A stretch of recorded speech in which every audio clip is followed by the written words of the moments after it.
Shalom. É quase Erev Tov, né? É meio-dia, Erev Tov. No horário, claro, que nós utilizamos, né, diariamente. Mas tudo bem. Eu estou sem internet desde a hora que eu fui dormir ontem. Caiu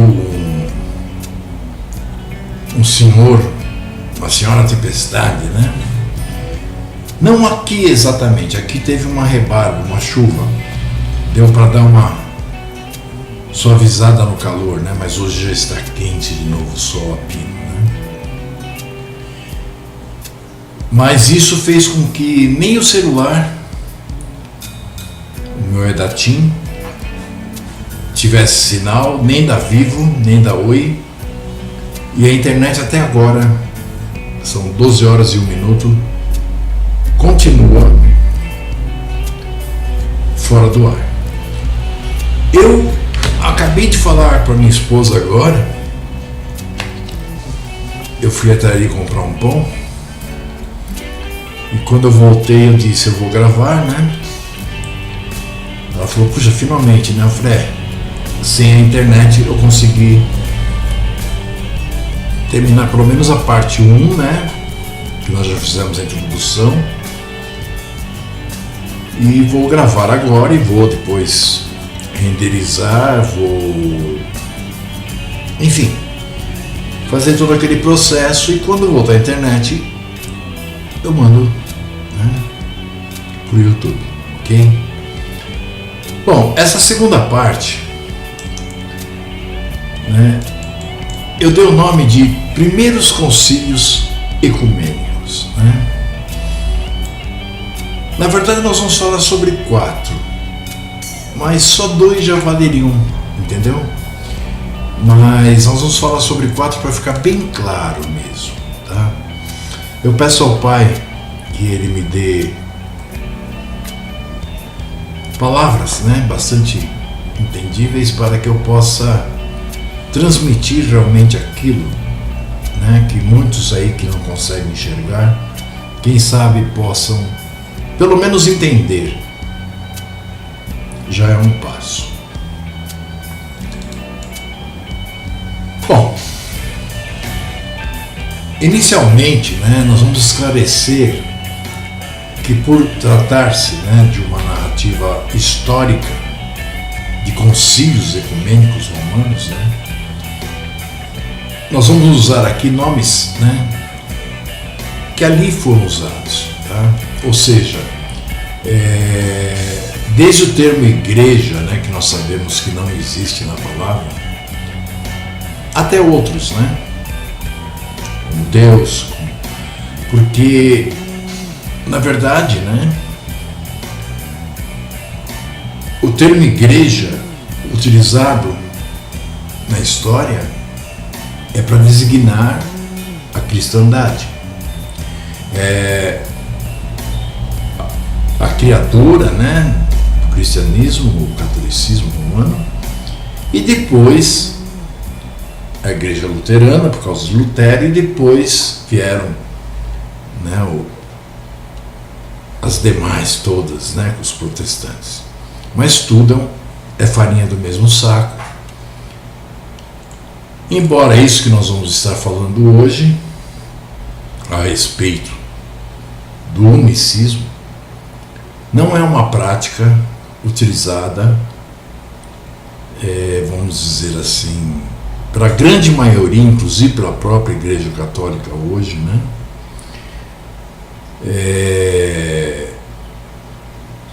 De cristãos, né?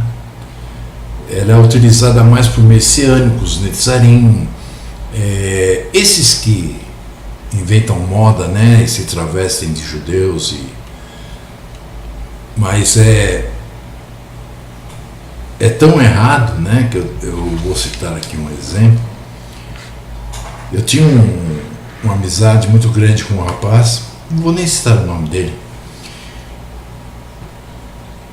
e ele todos os dias mandava e-mails, né, Torá Viva, onde eu aprendi muita coisa com ele, né? E nós debatíamos muito essa questão, né, da unicidade, pois ele era unicista.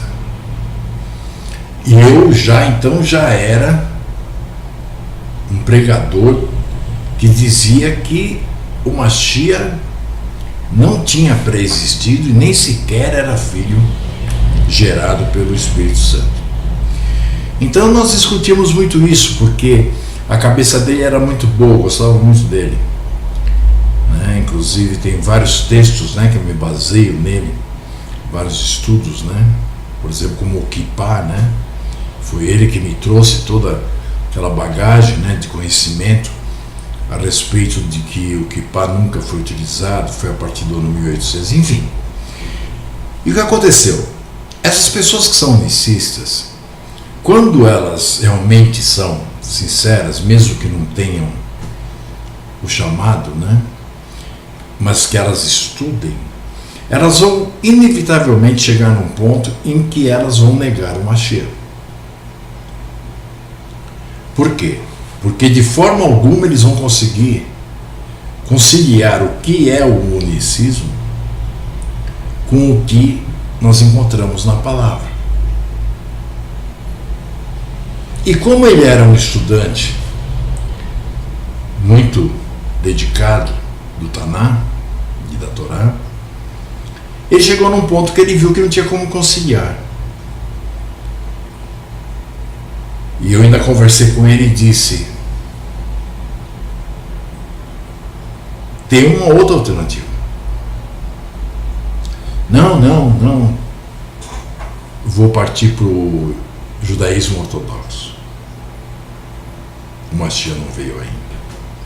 Uma pena, mas para vocês verem o quanto prejudicial é qualquer doutrina que não seja da palavra de nosso Pai. Mas vamos lá. Então, eu vou estar falando, né, palavras nos termos que foram usados por aqueles bispos, né, por aqueles sacerdotes, por aqueles padres, né, nos concílios, porque senão vai ficar muito gozado, né? Eu estar falando, por exemplo, seria a mesma coisa, né? Essa matéria, por exemplo, que eu vou falar agora, é a historicidade da Igreja Católica Apostólica Romana, né, que foi quem criou o cristianismo, né? E não falando dos servos de Yahu.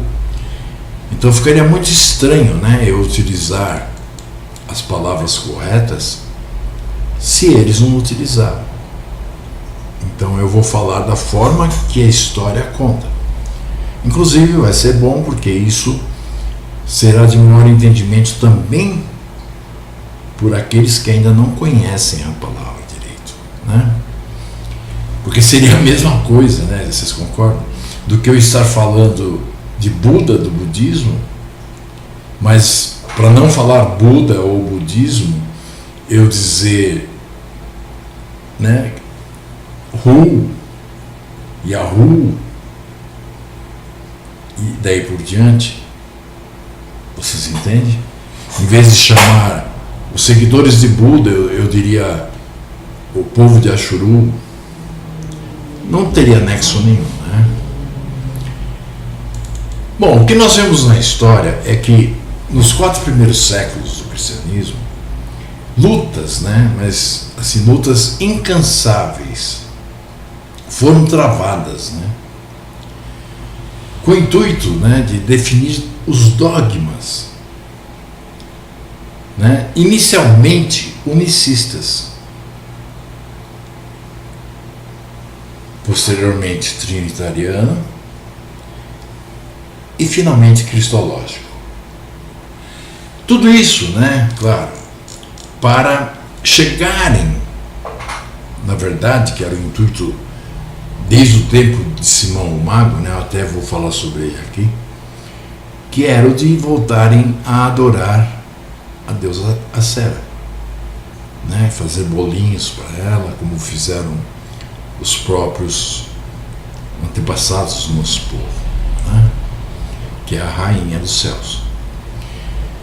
Então, deve-se, né, aos 4 primeiros concílios, né, ecumênicos, né, que ocorreram, o primeiro em Niceia, em 325 da Era Comum, o segundo em Constantinopla, em 381 da Era Comum, o terceiro em Éfeso, em 431, e o quarto, né, na Calcedônia, tá? Em 451 da Era Comum. Juntando tudo que foi dito, tudo que foi colocado como certo, tudo que foi implantado, né? Então foram formados vários dogmas, né? Que eles chamam de dogmas cristológicos e ortodoxos, né? Que decisivamente norteiam e nortearam o mundo religioso de toda a cristandade. Quando eu digo toda, eu digo toda. Falou que é cristão, tem esses dogmas, ok? O que foi ocorrendo? Assim a igreja foi crescendo, primeiramente por uma obrigação do próprio imperador romano, né, que tornou o cristianismo a religião de todo o império. E para isso, é claro, nós não vamos falar sobre esse assunto, mas ele teve que misturar, né, muito, né, dos mitos com a verdade para que as pessoas pudessem aceitar. Ele mesmo era um adorador do sol, né? Então assim a cada dia foi tendo mais poder essa religião, que embora herética totalmente, né, pois dizia seguir os ensinos da palavra de Ahu, o Ru de Abraham, Isaac e Ashuru, mas na verdade sempre foi uma religião antissemítica. Não vem ao escopo, né, desse estudo falar a respeito das perseguições aos nossos antepassados. Então nós procuraremos resumidamente ressaltar as definições desses concílios, né, onde doutrinas, né, que melhor se adaptavam aos interesses terrenos da Igreja de Roma, né, o vulgo cristianismo. Foram elaborados então progressivamente, né, e inescrupulosamente, né, dogmas, mudanças na palavra. Você já deve ter ouvido falar que tem mais de 20.000 erros de cópia, erros por não entender o que estava escrito, aumentos, diminuições, mudanças para poderem comprovar esses dogmas cristãos, né? E tudo isso foi elaborado nessas célebres assembleias, né? Essas quatro reuniões, conhecidas como concílios ecumênicos. É interessante nós notarmos o seguinte, né, que foi sob a soberania, né, a soberana, aliás, influência, né, dos pontífices romanos, que se elevou através dos séculos essa mistura de dogmas estranhos, né, às primeiras comunidades arrebanhadas pelos emissários, e que nada tem de comum com a palavra de Alá. Esses dogmas, além de tudo, são muito posterior, né, ao tempo dos emissários. Então, essa pesada construção de dogmas sem conta, né, que obstrui o caminho à verdade, surgiu na Terra, vamos dizer assim, descaradamente, no ano 325 da Era Comum. Ok?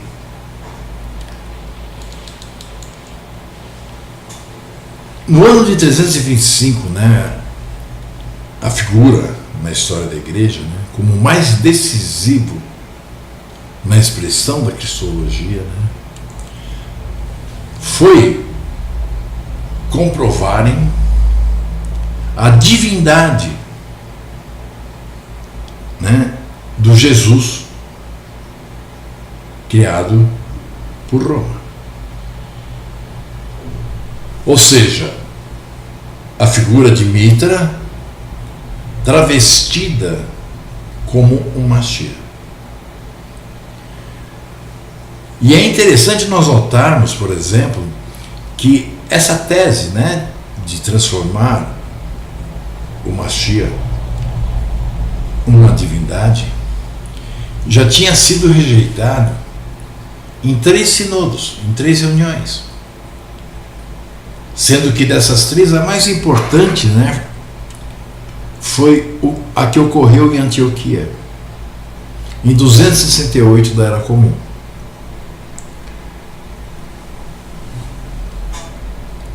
Apesar de terem tido 3 reuniões, né, que abominaram a ideia, né, de divinizar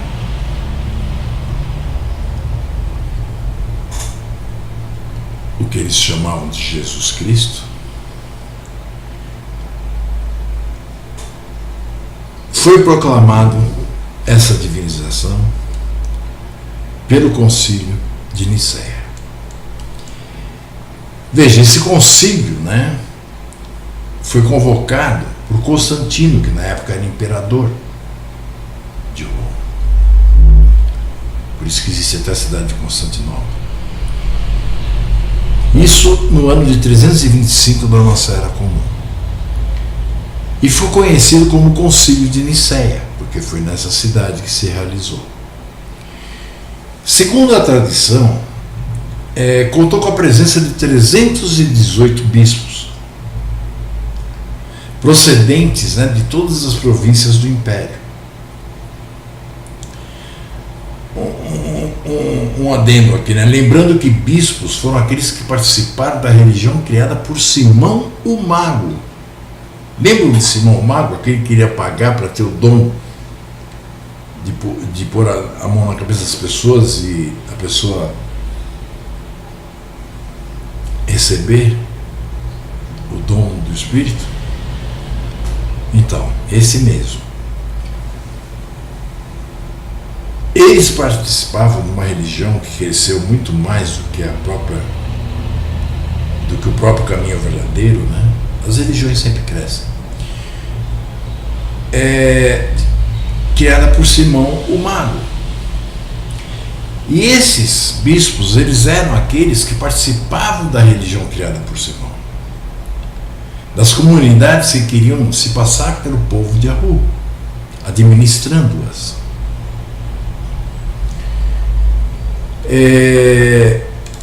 Para que vocês possam ter mais acesso, né, a esse entendimento a isso que eu acabei de falar, eu fiz um estudo sobre ele, né, e eu coloquei aqui, né,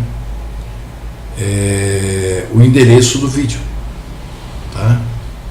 Que vocês vão adquirir essa apostila quando terminar daqui mais uns 2 estudos, né? E vocês poderão então conhecer a história de Simão o Mago, então vai ficar mais claro ainda para vocês do que eu estou falando. Veja, o próprio imperador Constantino, que era um adorador do sol, que foi quem, né, utilizando o calendário juliano, passou para o primeiro dia, o domingo, a adoração, né, porque era o dia de Sunday, né, dia do sol, era o dia que eles praticavam seus cultos ao Deus Sol. Ele viu com isso que muita gente se chegou, porque não mudava quase nada, né?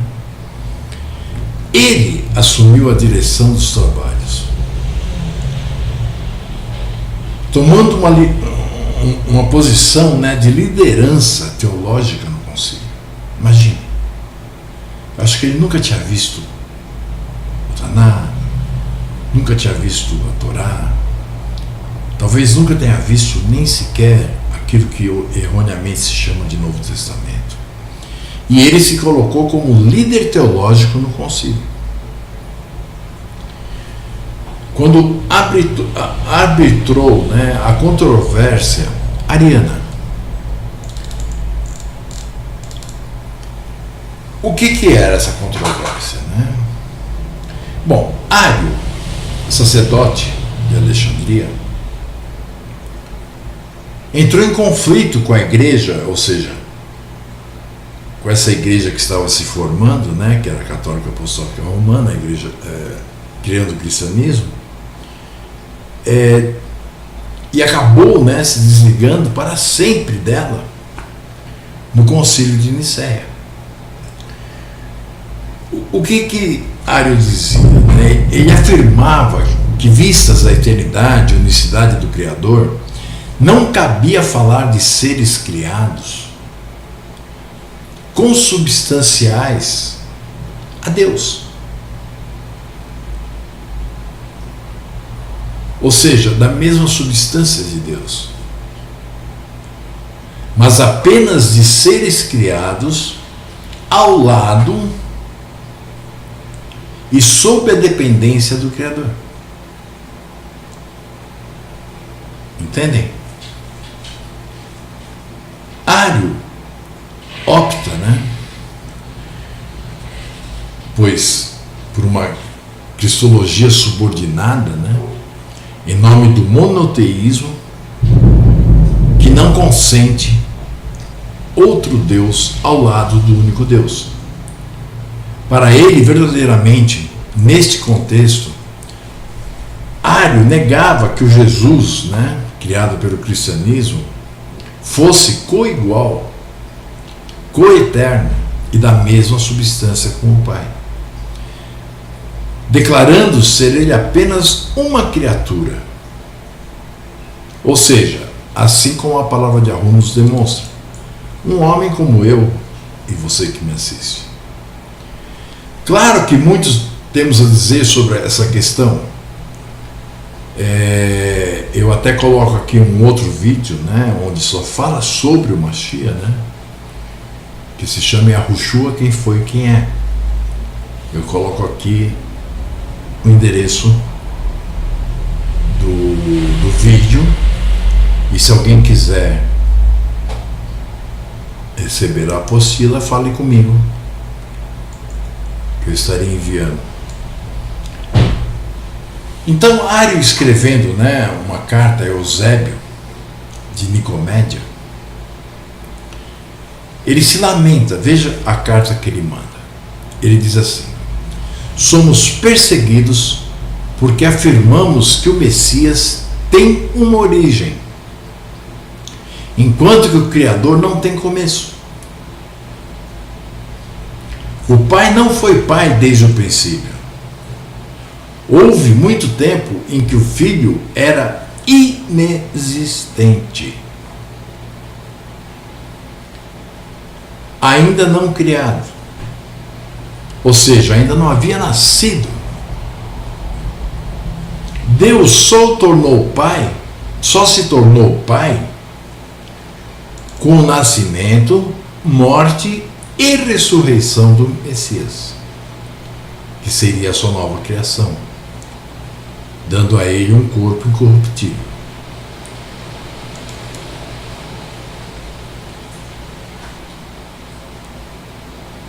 Então, aí sim, tornou-se filho. Mesma coisa que Shaul diz, que nós, que somos servos de Yahu, nós somos filhos por adoção. Mas quando nós formos como o Mashiach, ou seja, quando nós tivermos um corpo incorruptível, então nós iremos ser irmãos do Mashiach, ok? Mas não teremos a mesma substância, né, do que o Pai. Esse filho, porém, né, não se origina da substância do Pai, mas somente da sua vontade. do plano. O Pai é incriado, mas o Filho foi gerado, aliás, gerado no plano de algo de Deus. Portanto, ele, o Filho, não é verdadeiro Deus, mas uma criatura de certo maravilhosamente obediente, cheio do Espírito e excepcionalmente relacionada com Deus. Então, Ário manda essa carta para Eusébio, de Nicomédia. Isso antes do concílio de Nicéia. Depois de muita controvérsia sobre essa questão, os bispos nicenos, notadamente Atanásio, que sempre foi o principal defensor e promotor da ortodoxia nicena, condenando as afirmações de Ário, criaram a formulação do dogma unicista, nos seguintes termos: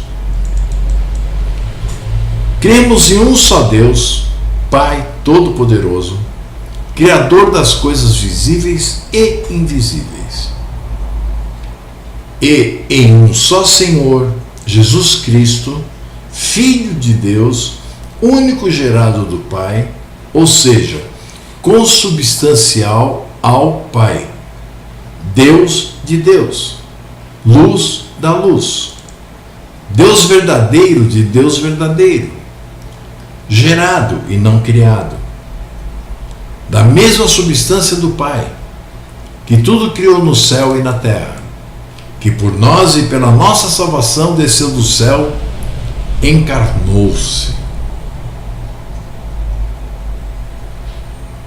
Encarnou-se. Isso aqui é para deixar qualquer Iachuru de cabelo em pé, Encarnou-se. E fez-se homem, sofreu e ressuscitou no terceiro dia, subiu ao céu e virá julgar os vivos e os mortos. E observe como termina: e creio no Espírito Santo. Então, nós observamos que o Espírito Santo não era ainda como a terceira pessoa de uma trindade. Não. Em 325, ele não era. E prossegue o credo niceno, dizendo assim: aqueles que afirmam hoje, houve um tempo em que ele não existia, falando do Mashiach, e ele não existia antes de ter sido gerado, foi criado do nada, ou que sustentam ser ele de outra hipóstase, ou seja, de outra substância diferente da do Pai, ou que o Filho de Deus foi criado, que não é imutável, mas sujeito à transformação, recebem o anátema da Igreja Católica Apostólica Romana, que é a mãe da cristandade. Aliás, eu agradeço por ser anátema perante eles. Eu creio que essas palavras sobre o concílio de Nicéia sejam o suficiente para comprovar de onde surgiu o unicismo. Mas vamos analisar esse credo niceno, isso vai ter só no vídeo, para chegarmos às origens mais profundas da criação de tal credo. Vamos voltar a ele e vamos lê-lo dando uns pitacos. Cremos em um só Deus, tudo bem. Segundo as Escrituras, até o mal crê num só Deus. Pai Todo-Poderoso, Criador das coisas visíveis e invisíveis. Eu também creio. E em um só Senhor, Jesus Cristo, Filho de Deus, único gerado do Pai, ou seja, consubstancial ao Pai, Bom, aí já começa a viagem platônica, né? Aí já começa a mitologia, né? Querendo quebrar a verdade, né? Criando mitos. Aí diz assim: Deus de Deus, luz da luz, Deus verdadeiro de Deus verdadeiro, gerado e não criado, da mesma substância do Pai, que tudo criou no céu e na terra.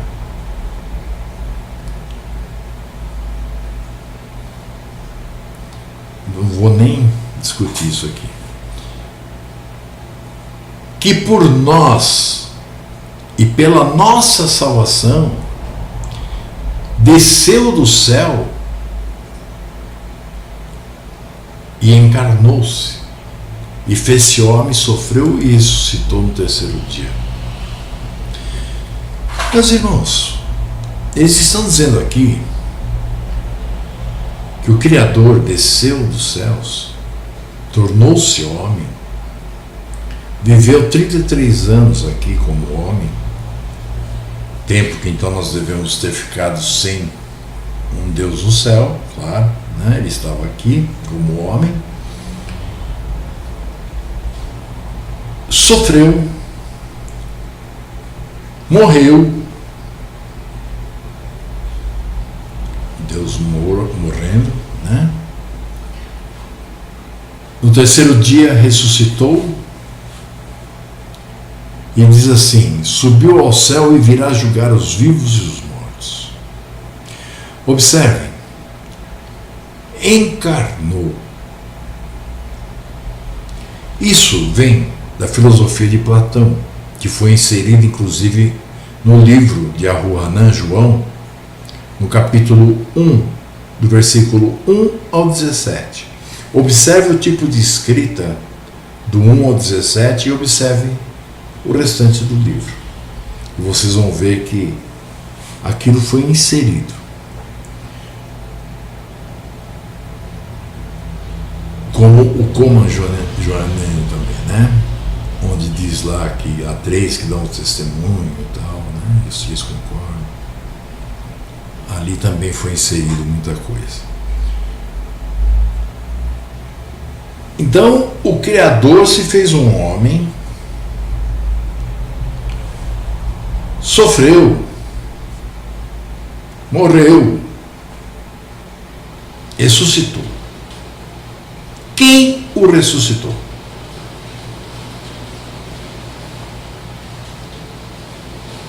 O Criador? Não, o Criador estava morto.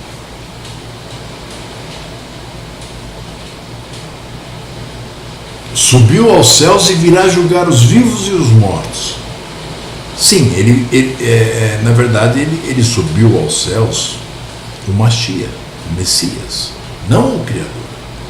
O Criador nunca saiu da eternidade. Eles temem chamar de céus.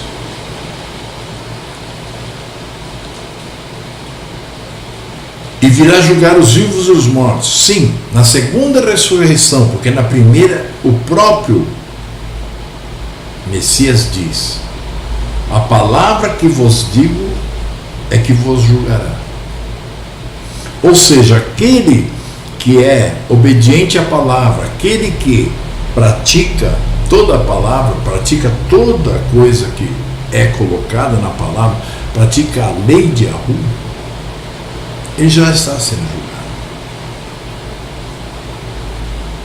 Então, ele virá julgar os vivos e os mortos, o Messias, não o Criador.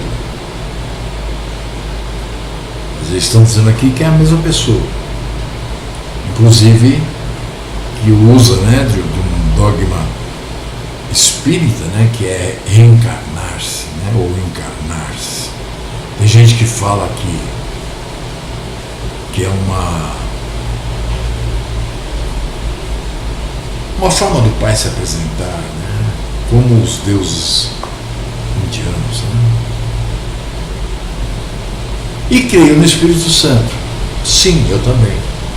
Aí eu concordo. Porque o Espírito Santo é o próprio Pai.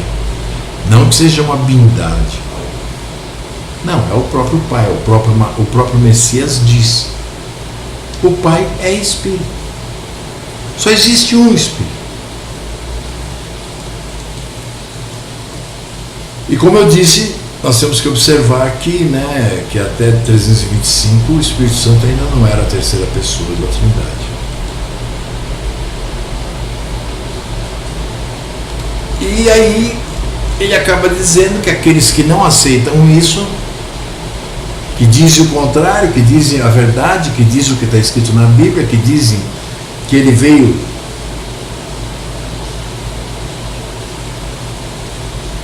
como homem, mas não Deus encarnado.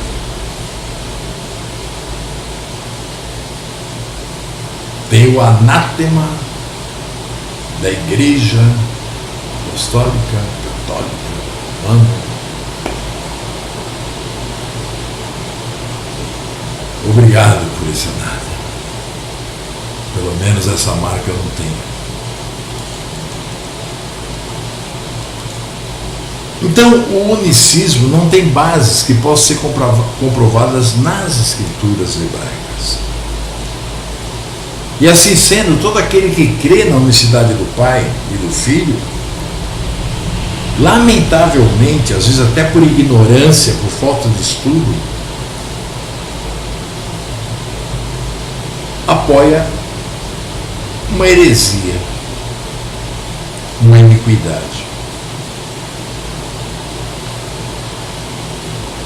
E nós sabendo que a marca de Yahu é eternamente no coração, em plena obediência, os estatutos, regras, leis e vontades do nosso Criador, praticando isso. Crer no unicismo já é uma das marcas da besta. Sendo mais letal ainda do que apenas crer no unicismo, né? Pois o que crê no unicismo acaba por crer nas doutrinas subsequentes por causa dele gerados. Bom, meus irmãos, esta é a segunda parte, onde falamos sobre, então, unicismo. Eu sei que não é muito, como eu disse, né, eu estou procurando abreviar, né, as coisas, para ver se as pessoas entendem melhor. Porque se a gente for falar filosoficamente de como surgiu tudo isso, as pessoas não vão entender. Então, assim, simplesmente falando e mostrando, eu espero pelo menos uma pessoa consiga ver, né, que é até ridículo acreditar numa coisa dessa. Estou escutando a chuva, não sei se está gravando aí, novamente chuva, é capaz de nem ter internet hoje.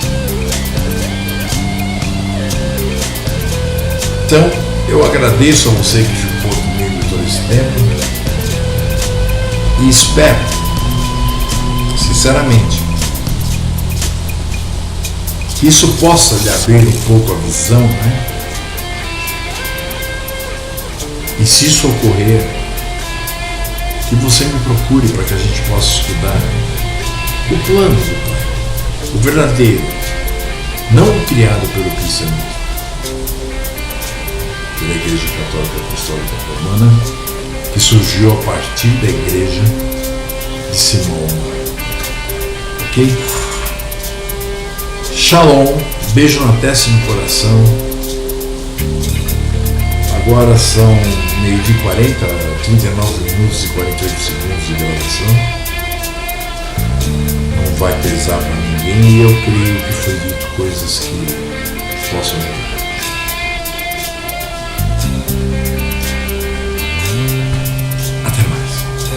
Assim que eu tiver internet, eu vou estar entrando para cumprimentar meus irmãos. Tchau.